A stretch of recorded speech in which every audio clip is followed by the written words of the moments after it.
Nti ahwefo ba bia wo hwe yi yade a won mo a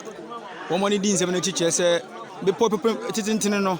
ana ebugu omanfo no a wo mo ha se ni so. Nti wo mo ogidie wo rehye se nipa ni bi ehye amena yi mu onsa wo hwe a